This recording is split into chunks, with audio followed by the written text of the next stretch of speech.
Praise the Lord. വേഗം വരുന്നവനായ നമ്മുടെ കർത്താവായ യേശുക്രിസ്തുവിൻ്റെ നാമത്തിൽ എൻ്റെ സ്നേഹവന്ദനങ്ങളെ ഞാൻ അറിയിക്കുന്നു. യെശയ്യാ പ്രവചനം 45-ാം അധ്യായം 4-ാം വാക്യം: നീ എന്നെ അറിയാതെ ഇരിക്കെ ഞാൻ നിന്നെ ഓമനപ്പേര് ചൊല്ലി വിളിച്ചിരിക്കുന്നു. ഹല്ലേലൂയ. നമ്മുടെ കർത്താവ് നമ്മെ പേര് ചൊല്ലി വിളിക്കുന്ന ദൈവമത്രേ. പ്രവാചകനായ യെശയ്യാവ് വിളിച്ചു പറയുന്നു, അവൻ നമ്മെ ഓമനപ്പേര് ചൊല്ലി വിളിച്ചു. മറ്റാര് വിളിക്കുന്നതിനെക്കാട്ടിലും അധികമായി നല്ല പേര് ചൊല്ലി, ഓമനപ്പേര് ചൊല്ലി വിളിക്കുന്നവനത്രേ നമ്മുടെ കർത്താവ്. നിങ്ങൾക്കറിയാമല്ലോ, യേശു കർത്താവ് ഉയർത്തെഴുന്നേറ്റ ശേഷം കല്ലറയിൽ വെച്ച് മറിയയ്ക്ക് പ്രത്യക്ഷപ്പെട്ടു. മറിയ വിചാരിച്ചു അത് തോട്ടക്കാരനെന്ന്.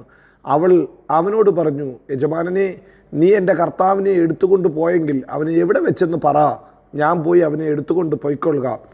ഉടനെ യേശു അവളെ മറിയേ എന്ന് വിളിച്ചു. മറിയേ എന്ന് വിളിച്ചപ്പോൾ, ആ വിളി കേട്ടപ്പോൾ മറിയയ്ക്ക് മനസ്സിലായി ഇത് കർത്താവാകുന്നു എന്ന്. കാരണം കർത്താവ് വിളിക്കുന്നത് പോലെ ആരും വിളിക്കത്തില്ല. കർത്താവ് നമ്മെ കരുതുന്ന പോലെ ആരും കരുതത്തില്ല. എന്നെ കേൾക്കുന്ന കർത്താവിൻ്റെ പ്രിയ പൈതലേ, ഈ ഭൂമിയിൽ ആര് നിന്നെ വിളിക്കുന്നതിനെക്കാട്ടിലും അധികമായി സ്നേഹത്തോടെ, കരുണയോടെ, അൻപോടെ നിന്നെ വിളിക്കുന്നത് നമ്മുടെ കർത്താവാണ്. കർത്താവ് നമ്മെ വിളിക്കുന്നതിലും വലിയൊരു ഭാഗ്യം ജീവിതത്തിൽ ഇല്ല. മറിയേ എന്ന് യേശു വിളിച്ച ഒറ്റ വിളിക്കകത്ത് അവളുടെ കണ്ണു തുറന്നു. അവളുടെ ജീവിതത്തിൽ സന്തോഷത്തെ ദൈവം പകർന്നു. ഇന്ന് രാവിലെ നമുക്കും കർത്താവിനോട് പറയാം, കർത്താവേ, നീ എൻ്റെ പേര് ചൊല്ലി വിളിക്കുന്നതിനാൽ സ്തോത്രം. നീ എന്നെ നന്നായിട്ട് അറിയുന്നതിനാൽ സ്തോത്രം. എന്നെ ഓമന പേര് ചൊല്ലി വിളിക്കുന്ന അങ്ങയുടെ കരുണയ്ക്കായിട്ട് സ്തോത്രം. ഹല്ലേലൂയ. യെശയ്യാവ് ഇങ്ങനെ തന്നെയാണ് പറയുന്നത്, എൻ്റെ ദാസനായ യാക്കോബ് നിമിത്തവും എൻ്റെ വൃതനായ ഇസ്രായേൽ നിമിത്തവും ഞാൻ നിന്നെ പേര് ചൊല്ലി വിളിച്ചിരിക്കുന്നു. ഈ രാവിലെ പേര് ചൊല്ലി വിളിക്കുവാൻ ഒരു കാരണമുണ്ട്. നമ്മെ പേര് ചൊല്ലി വിളിക്കാനുള്ള ഒറ്റ കാരണം ഇസ്രായേലിൻ്റെ പേര് നിമിത്തമാണ്, യാക്കോബിൻ്റെ പേര് നിമിത്തമാണ്. യാക്കോബിനെ ഓർത്തുകൊണ്ടാണ് ഈ ജനത്തെ വിളിച്ചത്. എന്നാൽ ഇന്ന് പുതിയ നിയമ സഭയായി നമുക്ക് പറയാൻ സാധിക്കും, നമ്മുടെ യാക്കോബ് കർത്താവായ യേശുക്രിസ്തു അത്രേ. യേശുവിൻ്റെ നാമത്തിലാണ് നമ്മെ വിളിക്കുന്നത്. എൻ്റെ നാമം വിളിക്കപ്പെട്ടിരിക്കുന്ന എൻ്റെ ജനമെന്ന നമ്മെക്കുറിച്ച് സ്വർഗത്തിലെ ദൈവം അഡ്രസ്സ് ചെയ്തിരിക്കുന്നത്. അങ്ങനെയെങ്കിൽ ഇന്ന് രാവിലെ വചനം കേൾക്കുന്ന നിങ്ങളെ പേര് ചൊല്ലി വിളിക്കാൻ കാരണം ഒറ്റ കാരണമേ ഉള്ളൂ, യേശു. യേശു യേശു യേശുവിൻ്റെ നാമത്തിലാണ് നമ്മെ ഓരോരുത്തരെയും അറിയുന്നത്. അവൻ നമുക്ക് പകരക്കാരനായിരുന്നു. നമ്മുടെ പാപത്തെ ചുമന്നപ്പോൾ നമ്മുടെ നിലയ്ക്കും വിലയ്ക്കും വ്യത്യാസം വന്നു. ആ ഒറ്റ പേര്, യേശു എന്ന ഒറ്റ പേര് നമ്മുടെ പേരിന് വില കൂട്ടി. നമുക്ക് ഈ ഭൂമിയിൽ നമ്മുടെ ക്വാളിറ്റി കൂട്ടി. നമ്മെ കാണുന്നവർ നമ്മോട് അനുകമ്പയോട്, പ്രിയമോട് സംസാരിക്കുവാൻ അത് മുഖാന്തരമായി തീർന്നു. കർത്താവായ യേശുവിൻ്റെ നാമത്തിൽ അവൻ നമ്മെ പേര് ചൊല്ലി വിളിച്ചു. ഇതാ തിരുവചനത്തിൽ നാം വായിക്കുന്നു, യാക്കോബ് നിമിത്തം, ഇസ്രായേൽ നിമിത്തം അവൻ ഓമനപ്പേര് ചൊല്ലി വിളിക്കുക മാത്രമല്ല, അവൻ മറഞ്ഞിരിക്കുന്ന നന്മകളെ ഇസ്രായേൽ ജനത്തിനു വേണ്ടി കൊടുത്തു. മറഞ്ഞിരിക്കുന്ന നന്മകളെ, ഹല്ലേലൂയ, ജനത്തിനു വേണ്ടി മറഞ്ഞിരിക്കുന്ന ഗുപ്തനിധികളെ ദൈവം കൊടുത്തു.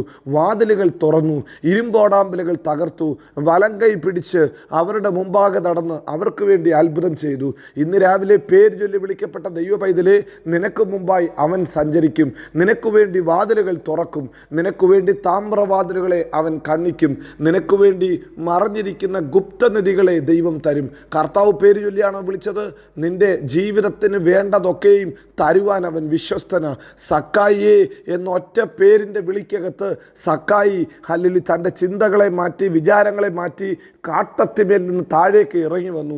കർത്താവ് നിന്നെ വിളിക്കാൻ വിശ്വസ്തനാ. നീ എവിടെ ഒളിച്ചിരുന്നാലും, നീ എവിടെ മറഞ്ഞിരുന്നാലും, ആരും നിന്നെ കാണത്തില്ലെന്ന് പറഞ്ഞാലും, നിൻ്റെ ഉള്ളിൽ യേശുവിനെ കാണുവാൻ ഒരു വാഞ്ചയുണ്ടോ, യേശുവിനെ കാണുവാൻ ഒരു ആഗ്രഹമുണ്ടോ, അവൻ നിൻ്റെ പേര് ചൊല്ലി വിളിക്കും. സക്കായിയെ, വേഗം ഇറങ്ങി വാ, ഇന്ന് ഞാൻ നിൻ്റെ കൂടെ പാർക്കേണ്ടതാകുന്നു എന്ന് പറഞ്ഞ് അവൻ്റെ കൂടെ പോയി. അവൻ്റെ കൂടെ പോയപ്പോൾ ജീവിതത്തിൻ്റെ അടഞ്ഞുകിടന്ന വാതിലുകളെ ദൈവം തുറന്നു. മാനസാന്തരത്തിൻ്റെ അനുഭവം കൊണ്ടുവന്നു. അവൻ്റെ പേരിന് പേരിൻ്റെ നിലവാരം തന്നെ ദൈവം മാറ്റി. അതുവരെ അവൻ പാപിയായ മനുഷ്യൻ, ചുങ്കക്കാരൻ, പ്രമാണി എന്നൊക്കെയായിരുന്നു അറിയപ്പെട്ടിരുന്നത്. എന്നാൽ യേശു ആ വീട്ടിൽ കാല് വെച്ചപ്പോൾ, യേശു സക്കായിയേ എന്നൊന്ന് വിളിച്ചപ്പോൾ, കർത്താവ് അനുകമ്പയോട് പേര് ചൊല്ലി വിളിച്ചപ്പോൾ സംഭവിച്ചത് ഒറ്റ കാര്യമാണ്. അവൻ്റെ നിലവാരം മാറിയിട്ട് അവൻ അബ്രഹാമിൻ്റെ മകൻ എന്ന പേരിന് അർഹനായി തീർന്നു. അതുവരെ ലോകം പറഞ്ഞത് ഇവൻ പാപിയായ മനുഷ്യൻ, ലോകം പറഞ്ഞത് ഇവൻ ചുങ്കക്കാരിൽ പ്രമാണി, ഇവൻ കുറിയവൻ, ഇവൻ പണം പിരിക്കുന്നവൻ, ഇവൻ വളരെ കഠിന ഹൃദയൻ എന്ന് പലരും അവന് മാർക്കിട്ട് കാണും. പലരും അവനെ ഓർത്ത്, അവനെ ചിന്തിച്ച്, അവനെക്കുറിച്ച് ഓർത്ത് പലതും പറഞ്ഞു കാണും. എന്നാൽ യേശു അവനോട് പറഞ്ഞു, ഇവൻ അബ്രഹാമിൻ്റെ മകനാ. ഹല്ലേലൂയ. ഇന്ന് രാവിലെ സമയത്ത് യേശു വിളിക്കുവാൻ എത്ര പേര് പ്രാർത്ഥിക്കും? കർത്താവേ, നീ വിളിക്കുന്നത് പോലെ ആർക്കും എന്നെ വിളിക്കാൻ പറ്റത്തില്ല.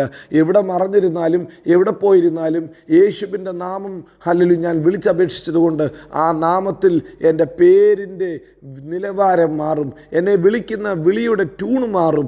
ഈ രാവിലെ നമുക്കും പ്രാർത്ഥിക്കാം, കർത്താവേ, ആരെ വിളിച്ചില്ലെങ്കിലും ആരുടെ പേര് ഓർത്തില്ലെങ്കിലും അപ്പാ എൻ്റെ പേരൊന്ന് ഓർക്കണമേ. എൻ്റെ പേര് അങ്ങയുടെ ഉള്ളംകരത്തിൽ എഴുതിയിരിക്കാൻ സ്തോത്രം. എൻ്റെ അമ്മയുടെ ഉദരത്തിൽ ഞാൻ ഉരുവാകുന്നതിന് മുമ്പ് എൻ്റെ പേര് നിനക്കറിയാം, എൻ്റെ പേര് നിനക്ക് നന്നായിട്ടറിയാം, ഞാൻ ആരെന്ന് നിനക്ക് നന്നായിട്ടറിയാം, കർത്താവിൻ്റെ വിളി എന്തെന്ന് അങ്ങേക്കറിയാം. അതുകൊണ്ട് ഇന്ന് രാവിലെ ഈ വചനം കേൾക്കുമ്പോൾ തന്നെ അപ്പാ നീ എൻ്റെ പേര് ചൊല്ലി വിളിക്കണം. ഈ ദിവസങ്ങളിൽ വചനം കേൾക്കുന്ന ദൈവ പൈതലേ, നിൻ്റെ പേരിൽ യേശു നിന്നെ വിളിക്കുന്നത് നിൻ്റെ കാതിൽ നീ കേൾക്കും. യേശു വിളിച്ചോ വാതിലുകൾ തുറക്കും. യേശു വിളിച്ചോ മറഞ്ഞിരിക്കുന്ന നന്മകൾ വരും. യേശു വിളിച്ചോ സമൂഹത്തിലെ നിൻ്റെ നിലയും വിലയ്ക്കും വ്യത്യാസം വരും. യേശുവാണോ വിളിച്ചത്, അവൻ വലം കൈ പിടിച്ച് നിൻ്റെ മുമ്പാകെ പോയി നിൻ്റെ വഴികളെ തുറന്നു തരും. ഈ ദൈവം വിശ്വസ്തനായ ദൈവം, ഈ ദൈവം വാക്കുമാറാത്ത ദൈവം.